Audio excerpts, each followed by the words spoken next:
y'all, it's freezing outside, we're snowed in, so I figured it'd be a good day to bake. I'm going to be making a sausage cheese bread. It'll also help heat up the house with the oven. Now, I've made this recipe many times before, but not this particular variation with these ingredients in it. So it's kind of like an experiment. I might have to change some of the baking time and certain ingredients and stuff, but we're going to see how it goes. And like I said, this is a very easy bread recipe. You put it all in a bowl and mix it up and put it in a pan and bake it. No kneading or anything like that. The first thing I'm going to do is I'm going to cut up half a pound of smoked sausage just in little bitty cubes. I'm using just a smoked pork sausage that I get from a place here called Guillory's Specialty Meats. But you could certainly use any type of sausage you want, I'm assuming. So I'm just going to cut this up into little bitty pieces. And how I'm doing this, I'm just cutting it into smaller pieces, and then I'm going to cut it in half like that. And then I'm going to cut it again in half, kind of like quarters. And then I'm going to cut those in half again. So that would be eighths, I guess. Just cut them into little strips like this. And then I'm just going to cut them into small little cubes. Well, they're actually triangles, but it's just small little pieces. So I got my sausage cut up, and to me it looks like a whole lot of sausage right now. I'm going to cook it down for a good long time in the pan to try to render as much fat out as I can. So it may shrink up some. If it doesn't shrink up enough, I may not use all of this. So I'm just going to go put this in my pan over here and brown it really well till we get a lot of that fat out. Alright, so for the batter, we're going to use 3 cups of just all-purpose flour, a half a teaspoon of salt, and I'm also going to put in 4½ teaspoons of baking powder and 1/4 of a cup of sugar. Just going to whisk all this together. Alright, I'm not going to add the rest of our ingredients until the sausage is done and cooled off a little bit.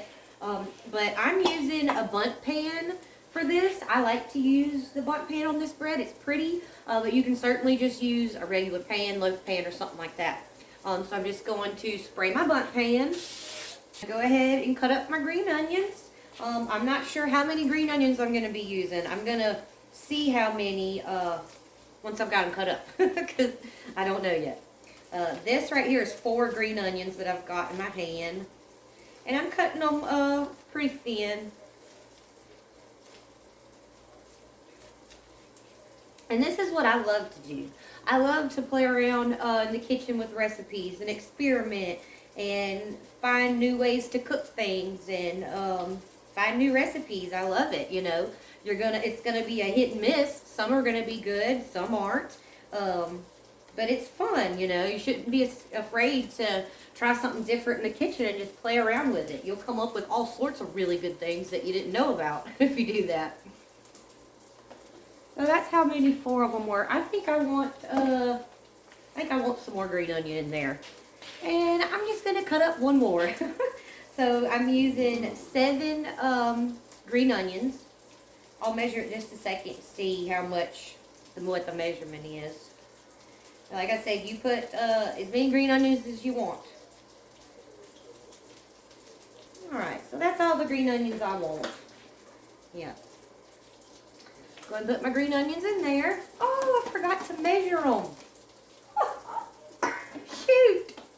Alright, so our sausage is browned. I just browned it probably about 15, 20 minutes over medium-low just to get a lot of that fat out of there. So now what I'm going to do is I'm going to take it off the heat and I'm going to pour this onto a plate with a paper towel to drain it really well. You could also put it in one of those little strainers and drain it like that too. I'm just going to let it drain on a paper towel and let it cool off just a little bit before we put it in the batter. Alright, so initially I had thought that a half a pound of sausage was going to be too much, but it did shrink up enough, so I think this amount will be okay. Now we're going to add the rest of it and put it in our pan. So this calls for 12 ounces of beer. I've never used a really dark beer, but I bet a really dark beer would be really good in this. So we're just going to put our sausage in there and this whole can of beer. And then we'll put our cheese in there. Just gonna stir that around. All right, so now I'm gonna add our cheese in, and I don't know how much I'm gonna use. So let's see. This is shredded cheddar. It's a mix of white, medium, and sharp cheddar cheese. So I'm gonna start with a half a cup and see how that goes.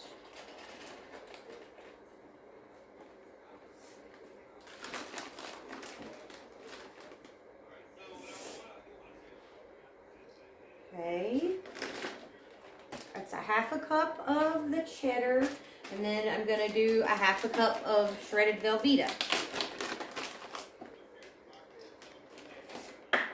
Let's see. I may have to mix this with my hand. Got kind of thick on me. No, I think that's gonna be all right.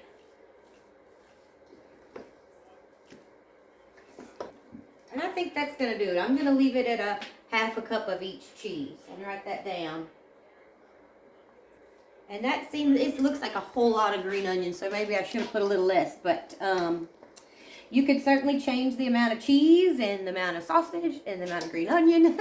Like I said, this is an experiment. I've never made this before, so if after I eat it, I find that it was too much green onion or too much sausage or too much cheese or too much something, that I'll make a note of that on the recipe to reduce it some.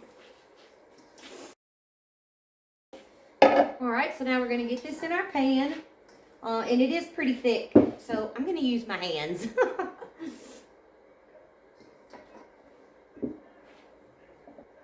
Whoop. My saying said, you can't be a good cook and not get your hands dirty sometimes.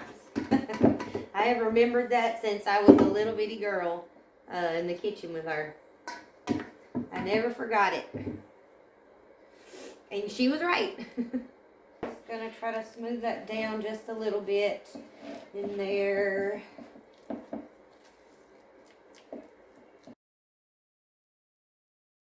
Alright, so I baked this for 40 minutes. And all I'm going to do, I took it out and I've got a stick of melted butter, and I'm going to pour the melted butter over the top. And I'm just going to use a little butter knife and just kind of lift the edges so that that butter gets all down in there.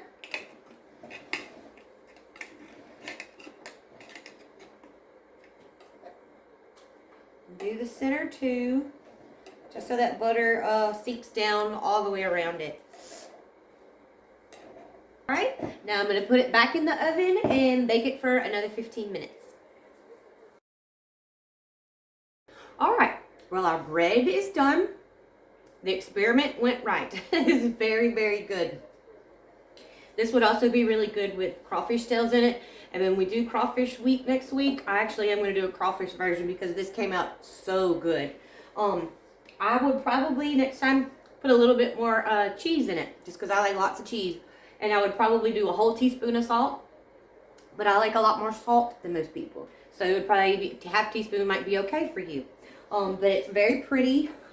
This would be really good for a brunch or something. The texture, it reminds me a lot of a cheddar biscuit, except it's fluffier and a lot more moist than a cheddar biscuit. But it is absolutely wonderful. I baked it for 40 minutes at 350. Poured a half a stick of butter over it and baked it another 20 minutes. So it was an hour total.